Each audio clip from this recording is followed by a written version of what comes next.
¿El propósito es diferente a la misión o son complementarios? Son sinónimos, el propósito y la misión. ¿Cuál es la diferencia entre servidor y sirviente? El sirviente es la persona que lo está haciendo desde su ego, en el sentido que no pone límites. Es la persona que está como un sirviente frente a los demás. Se entiende a sí mismo como un sirviente, ¿no? El servidor está ayudando a los demás a su evolución, a que sean más felices, a que desarrollen en todos los ámbitos. El sirviente se refiere aquí a la persona que está sin geburá, sin fuerza interior, entonces todo el mundo le pasa por encima, no tiene la capacidad de decir que no, todo el mundo abusa de esa persona, se le recarga todo, entonces está como el sirviente frente a los patrones en que no puede levantar la cabeza, todo el mundo manda a esa persona y no tiene la capacidad de poner un límite.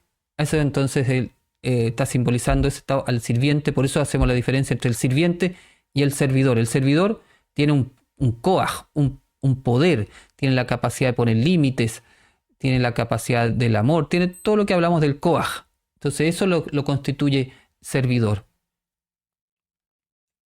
Si nosotros venimos a esta vida a cumplir un propósito, ¿por qué nos es tan difícil dilucidar cuál es ese propósito hasta el punto que muchas veces pareciera que vivimos sin sentido y ajenos a ese propósito? Bueno, la razón es la desconexión, porque nuestro sistema educacional, incluso desde la casa a veces, no nos conectan con esto. Desde chiquitito, si uno desde chico, desde los primeros programaciones que uno trae en la mente, los primeros 7 años, uno recibiera constantemente el estímulo que estamos aquí para una misión, que encontráramos nuestros talentos, qué es lo que te gusta, que los padres se fijaran en qué es lo que realmente le gusta al hijo, para qué es bueno, qué es lo que lo hace muy feliz. Entonces, y uno hubiese sido formado de esa forma, en el hogar primero. Y después en el colegio, te toman en el colegio y te empiezan a fomentar todo el desarrollo de tu potencial. Bueno, sería muy fácil a los 18 o 21 años o antes tener claro para qué estoy aquí. Pero uno se viene a hacer esa pregunta muchas veces, ya de adulto, cuando la vida le ha mostrado un sinsentido, o el alma le ha mostrado un sinsentido, y ahí se hace la pregunta recién. Entonces la respuesta es por desconexión. Por eso no tenemos claro el propósito de la vida. El alma lo tiene claro siempre. Lo que pasa es que como nuestra mente, la mente emocional, se desconecta de la mente sabia, entonces no escuchamos la respuesta de su influencia. ¿Cuál es la letra hebrea que nos ayuda a ver nuestro propósito? Todas ayudan. Más que una letra, aquí es tu nombre incluso. Yo diría que meditar en tu nombre. Acuérdate que el nombre, Shem, se relaciona con la Neyamá. En la Neyamá está la respuesta. Entonces tu nombre está relacionado con la misión. Todos tenemos que pasar entonces por todos los propósitos de vida posible para poder alcanzar el nivel de conciencia Mashiach, ¿o no es necesario pasar por diferentes misiones? Bueno, hay un propósito del alma. Un propósito, en general uno tiene un propósito. Ese propósito va teniendo varias etapas, pero en general es un propósito. Como uno decía, no está tan conectado, va un poco a veces como palos de ciego dando por la vida tratando de encontrar el propósito. Pero más que muchos propósitos, hay un propósito que tiene diferentes etapas. Podría darse que una persona esté haciendo su propósito y ya haya cumplido lo que ese propósito le demandaba, y puede sí que Elohim en ese momento le dé otro propósito, otra arista de ese propósito, pero en realidad no hay muchos propósitos, hay una misión del alma que tiene diversas etapas. Yeshua decía que hacer la voluntad del Padre era su alimento. ¿Se refiere al alimento del alma encauzada en su misión?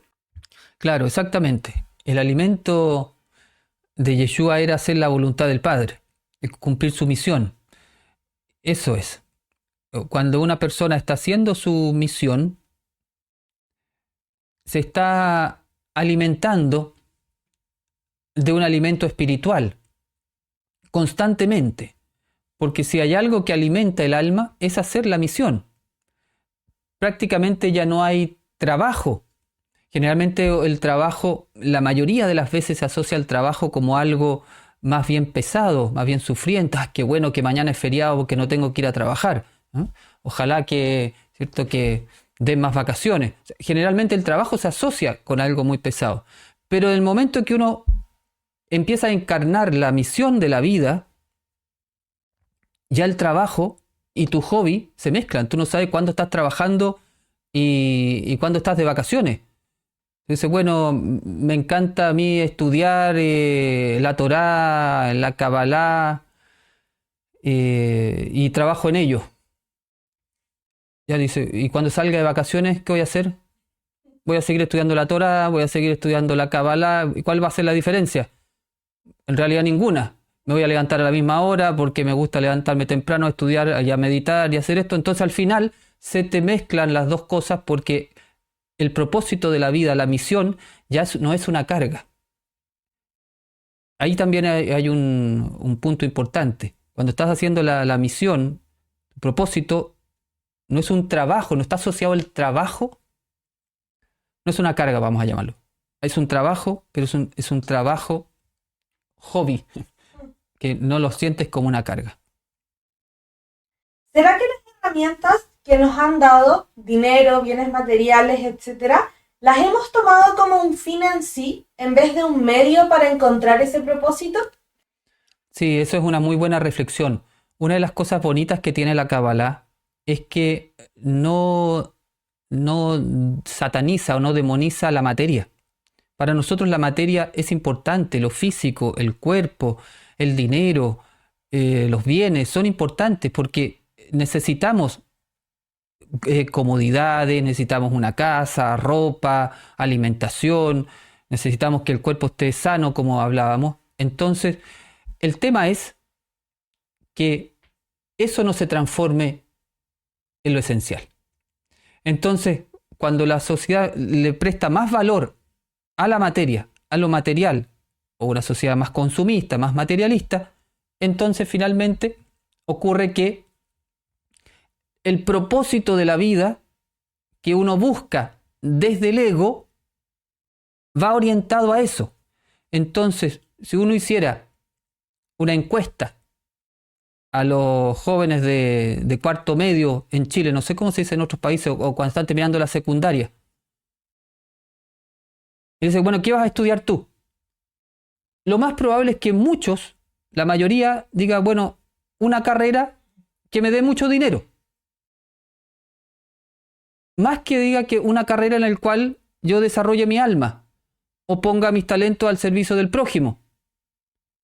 ¿Y por qué pasa eso? Porque no ha sido formado en ese paradigma. Entonces se va a buscar el propósito de la vida hacia allá. ¿Y qué va a pasar? Que esa persona puede tener mucho éxito, incluso puede tener mucho dinero y en algún momento decir, bueno, pero ¿y qué estoy haciendo? ¿Para qué tanto? El nivel extremo de esto son los artistas de Hollywood o las grandes estrellas. ¿Han fijado que llegan después a unos niveles de droga, de depresión, se tienen que internar muchos de ellos, algunos incluso se suicidan, que tienen tanto en la materia, alcanzan tanto éxito en la materia, pero así como grande es eso, grande empieza a ser el vacío espiritual, porque ahí no está el sentido de la vida. Entonces en Kabbalah sí valoramos la materia, pero sabemos que el propósito de la vida no va por ahí. ¿El propósito de la vida se refleja en cada arquetipo que voy desarrollando? Cada arquetipo te va dando una energía para desarrollar o para expresar el propósito de tu vida. Como independiente del propósito individual, todos como plan divino tenemos un propósito, que es Mashiach, que es ese potencial máximo de la conciencia, como propósito divino, como plan divino. En la mente divina es que todos alcancemos ese estado, todos tenemos ese propósito común, pero cada uno tiene particularmente tu propósito de alma que puede tener esta misión, pero esta misión sigue siendo un Mashiach a través de esa misión. Y entendido así, entonces, ese Mashiach, de acuerdo a este método, ese Mashiach tiene estos 4 arquetipos. O sea, para alcanzar ese estado, tienes que tener un espíritu guerrero, tienes que tener una compasión de sanador, tienes que tener una maestría de haber conectado con tu maestro interior y tienes que haberte consagrado al camino, el sacerdote. Entonces, independiente de tu propósito individual, tu Mashiach va a requerir esas 4 energías. O sea, uno debería tratar de todos los días trabajar en los 4 arquetipos, por ejemplo, hacer ejercicio, meditar, estudiar, claro, y hacer una obra de compasión. Claro, por ejemplo, si una persona resonara con este método y quisiera ya entrenarlo de manera mucho más a fondo, debería dedicarle un tiempo a su día para cada uno de estos arquetipos. Es decir, debería entrenar su cuerpo de alguna manera, puede ser el Qigong o algún trabajo físico, caminar por último, como decía, o sea, entrenar su cuerpo de alguna manera, dedicarle al día un tiempo para cultivar su aspecto de sanador compasivo, que todavía no lo hemos visto, pero es la canalización de luz con las manos. Por eso nosotros en este método tenemos la canalización de luz con las manos, porque ahí entrenamos el arquetipo del sanador. Y después cuando lo aprendan a hacer todos los días, no una sesión entera, no es para que se dediquen a la terapia, pero la canalización de luz, que puede ser 5 minutos, 10 minutos a alguien, a una cosa, a un animal, a una planta, a lo que sea. Canalizar luz con el corazón compasivo. Dedicarle al día para su maestría, la conexión con uno mismo, su autoconocimiento y también del estudio, para ir desarrollando la parte del intelecto y de la sabiduría. Y dedicarle al día un tiempo de consagración, de intimidad con el Creador a través de la oración, de la meditación. Sí, claro, uno dice, bueno, son muchas cosas. Ya, si no tiene tiempo para tanto, uno va a ir trabajando un arquetipo por día. Pero entender que tengo que desarrollar esas 4 energías para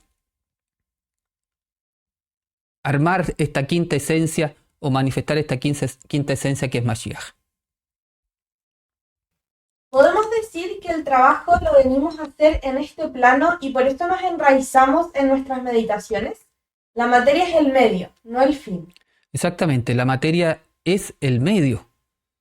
Y como es el medio, y vaya que es importante porque cuando uno está enfermo,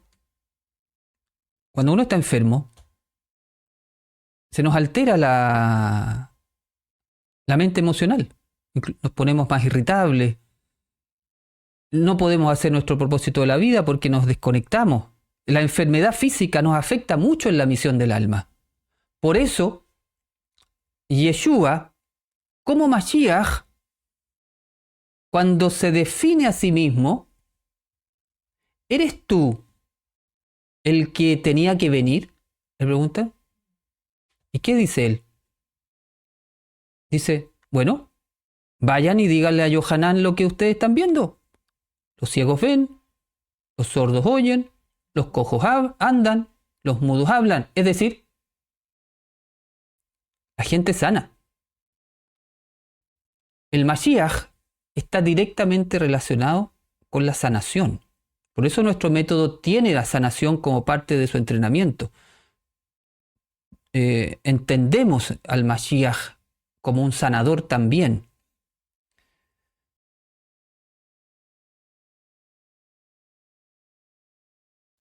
Maestro, el dominio del ego debería empezar con la aflicción del nefesh. Por ejemplo, tener la capacidad de decir no a las cosas que le dan placer pero no nos hacen bien.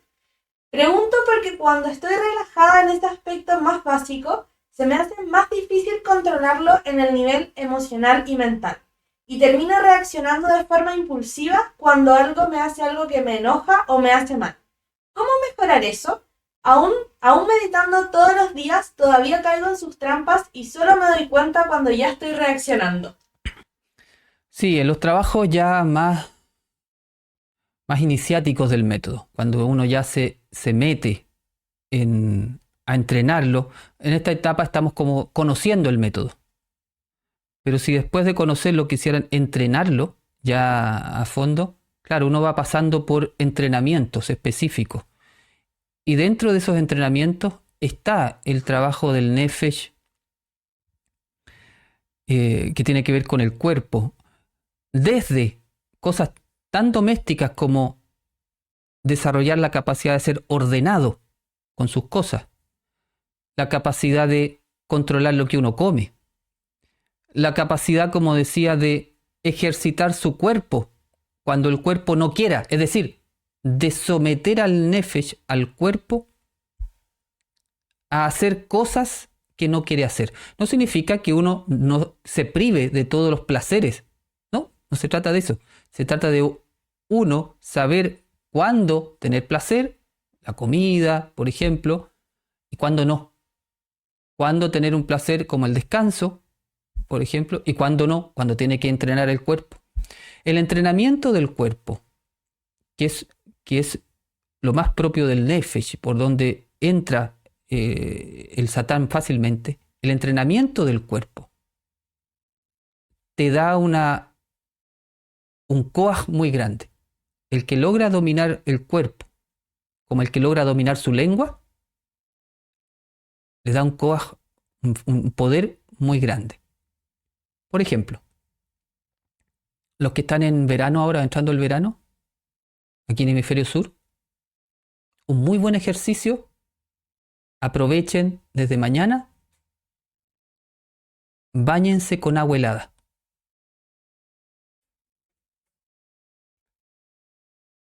Y vean lo que pasa. Aparte de tener frío la primera vez, pero vean lo que pasa con su cuerpo.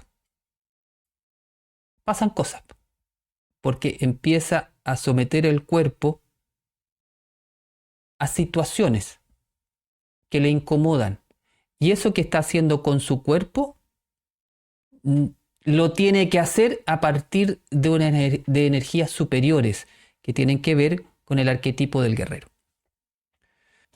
La conexión con las plantas ayuda mucho. Es una tremenda terapia, el ver sus etapas, sus procesos, etc.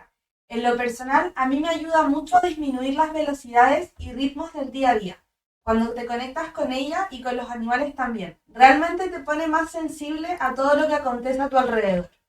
Exactamente. Sabes tú que en uno de los entrenamientos ya avanzados, en la parte iniciática del camino, uno tiene que trabajar la tierra, tiene que cultivar una planta, hacerse cargo de una planta y ver el proceso, como dices tú, de cuidado que requiere y del tiempo que se toma. Y eso, por supuesto, todo eso lo vas tú asimilando con el proceso de tu alma, que también tienes que sembrar la semilla, cuidarlo y de a poco empieza a florecer. Maestro, en estas semanas he tenido una experiencia y contacto con la telepatía y telequinesis. ¿Cómo debería de manejar esta parte desde Kabbalah Yeshua? Bueno, la telepatía y la telequinesis son facultades del alma. Son potencialidades que están en todos nosotros y en algunas personas se le empiezan a despertar producto de su entrenamiento, se le empieza a despertar de manera natural. Es una facultad del alma. En otras personas se va despertando a través de un entrenamiento. También es parte del entrenamiento del método, pero eso ya es como más avanzado. Pero sí, o sea, si tú me preguntas cómo se relaciona con Kabbalah y Yeshua, se relaciona absolutamente porque es un aspecto de las facultades superiores de la mente y del alma que en algún momento deben ser desarrolladas para ser utilizadas en favor de la luz. Si tú tienes una telepatía y puedes contactar a través de la mente con otras personas, pues es una gran ayuda, por ejemplo, la sanación a distancia. ¿Cómo hacer cuando el ego se nos resiste a aceptarnos a nosotros mismos y hacernos sentir que somos nosotros mismos a pesar de nuestras falencias? ¿Cómo hacer? Aquí es la repetición.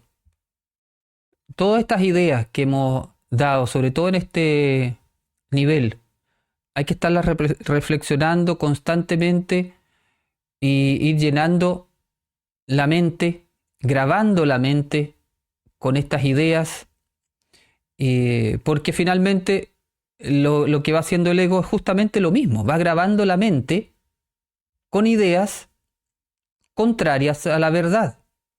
Entonces, ¿cómo? Tú me preguntas cómo. El cómo es reprogramando la mente con ideas luminosas. Entonces, uno lo hace eso a través de la reflexión de estas ideas, la cual tú lo vas pasando por tu mente, lo vas imaginando y vas haciendo los esfuerzos después por encarnar esas ideas en la vida diaria.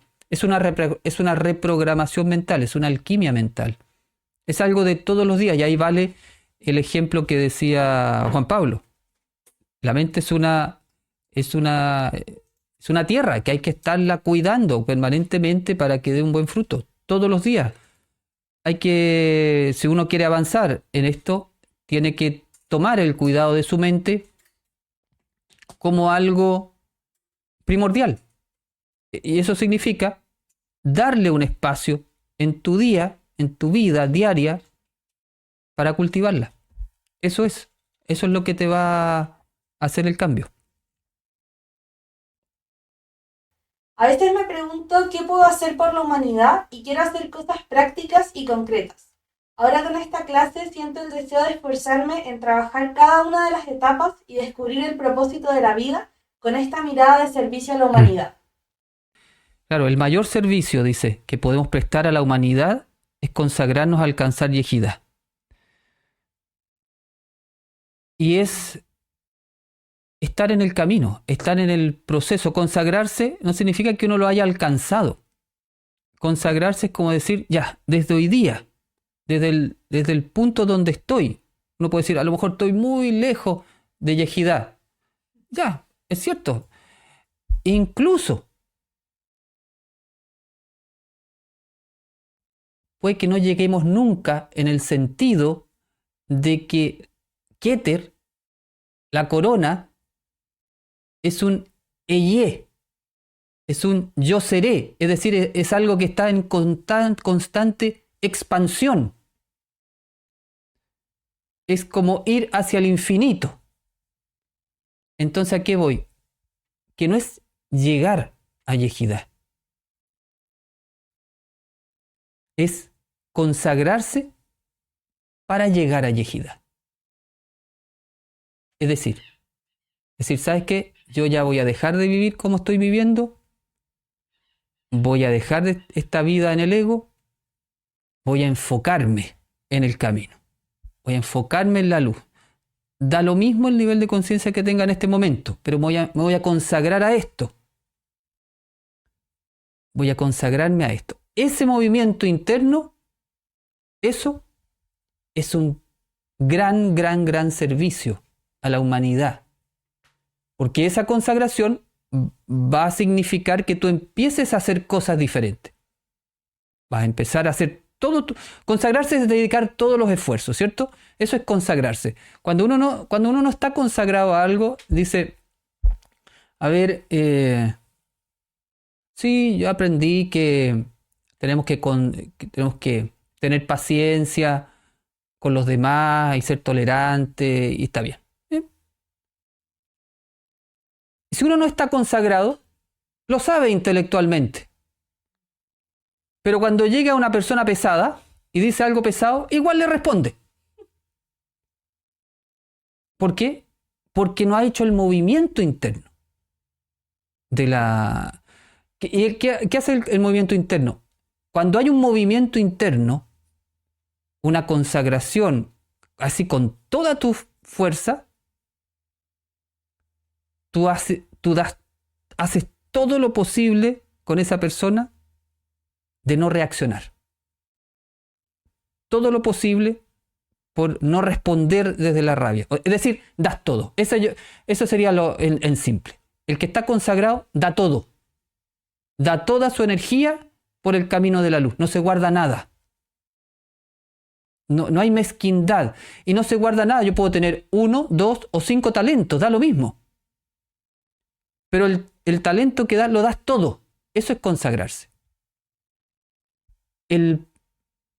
Este punto es tan importante porque cuando un porcentaje de la humanidad se consagre al camino espiritual, de todo, todos los días, por la luz, eso va a generar un nivel de conciencia, un núcleo de luz que es capaz de alterar todo el campo de la humanidad. Pero tiene que haber un núcleo que esté consagrado. No solamente que esté estudiando, así como intelectualmente.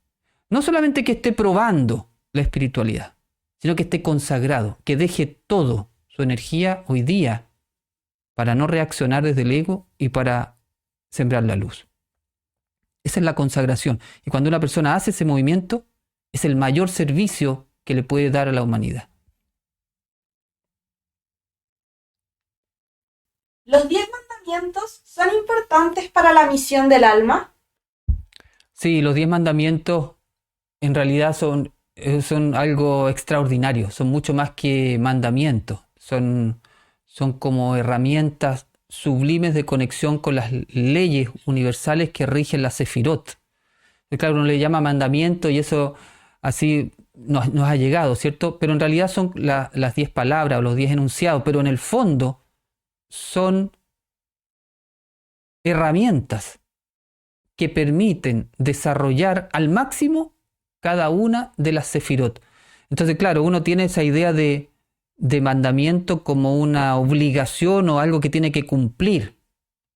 Pero en realidad, desde el punto de vista de la Kabbalah, las 10 palabras, los 10 enunciados son herramientas sublimes para desarrollar al máximo cada una de las sefirot. Son mucho más de lo que uno cree que son. Son fundamentales. Hace tiempo me enteré que las mujeres en nuestro trabajo doméstico, si lo llevamos a cabo con delantal, es como si fuéramos el sacerdote del Sagrado Templo. Que todo nuestro trabajo sería el equivalente al que hacía el sacerdote al hacer las ofrendas. Qué lindo. Exactamente. La mujer tiene un trabajo sacerdotal muy bello, enorme. Y dentro de los mayores está lo que hemos comentado de formar al hombre, de despertar el sacerdocio del hombre.